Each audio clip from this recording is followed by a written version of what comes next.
Buying a house. It's probably one of the biggest financial moves you'll ever make, right? So in this explainer, we're going to break the whole thing down step by step to make it super clear. So, you're thinking about it.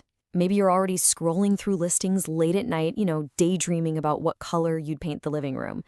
Or maybe you're just feeling completely overwhelmed by, well, all of it. It's a huge deal, and trust me, feeling that mix of excitement and, let's be honest, a little bit of anxiety, totally normal. And that's exactly what we're here to do today. We're going to cut through all that noise, all that complication, and give you a really clear roadmap. The goal?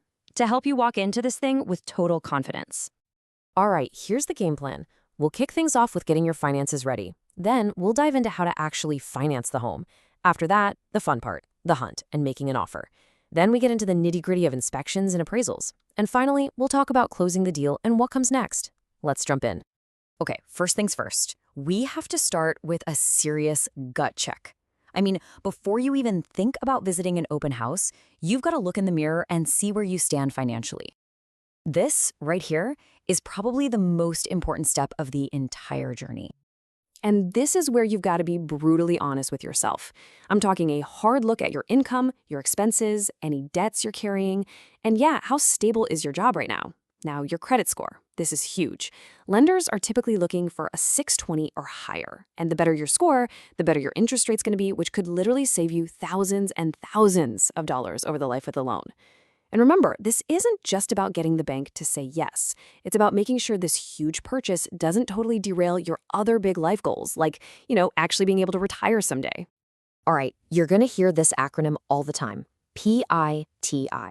It stands for principal, interest, taxes, and insurance. And this is the real number you need to focus on for your monthly payment. It's not just paying back the loan, that's the principal and interest part. It also includes property taxes and homeowners insurance, and believe me, those two can and will change over time.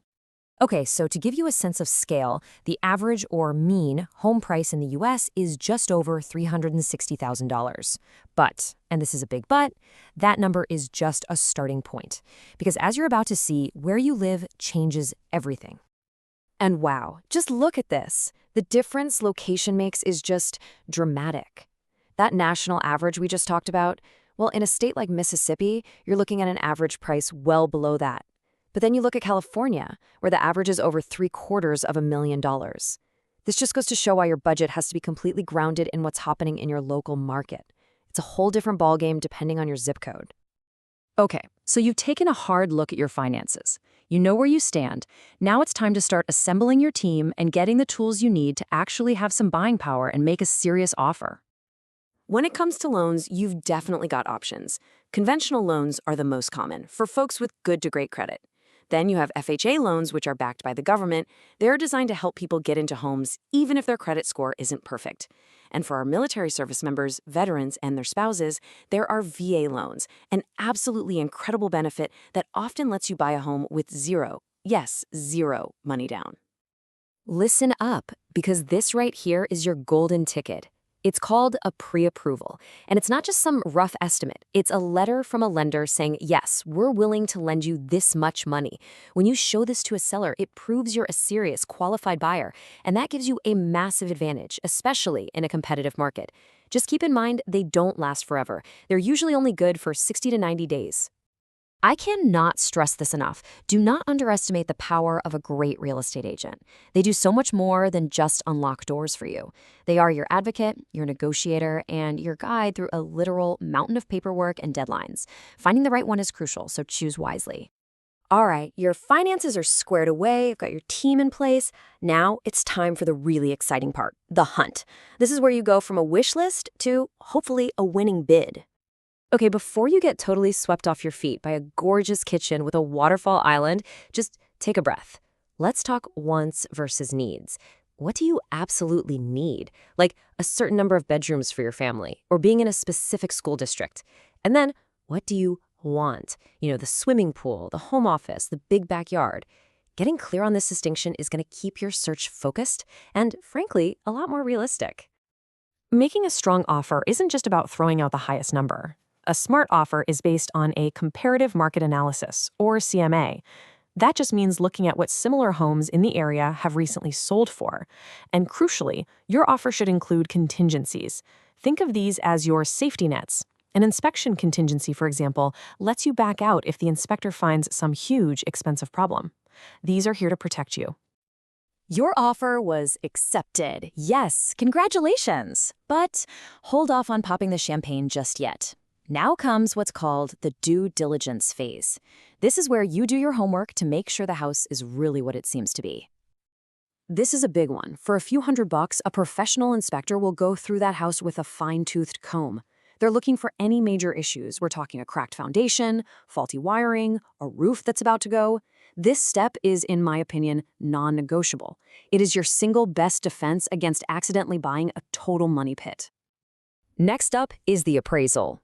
Now, this one is really for your lender. They hire an independent appraiser to come out and determine the home's fair market value. Why? They need to make sure the house is actually worth the price you've agreed to pay. After all, the bank isn't going to lend you more money than the asset is actually worth.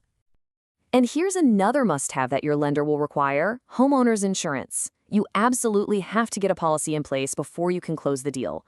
It's there to protect both you and the bank from catastrophic events. Think fires, major storms, things like that. It protects your huge new investment. You've navigated the inspections, you've cleared the appraisal, you've cleared all the major hurdles. The finish line is so close. Let's talk about the final steps to officially making that house your home. Okay, closing day. It's mostly about signing your name, over and over and over again. You'll review the final closing statement to check all the numbers, you'll sign a whole stack of documents, you'll pay your closing costs, and then, the moment you've been waiting for, you get the keys. It's official, you're a homeowner. But wait, just because you have the keys doesn't mean the expenses stop. Your mortgage is not your only cost. You have to remember the hidden costs. Property taxes can go up. So can your insurance premiums.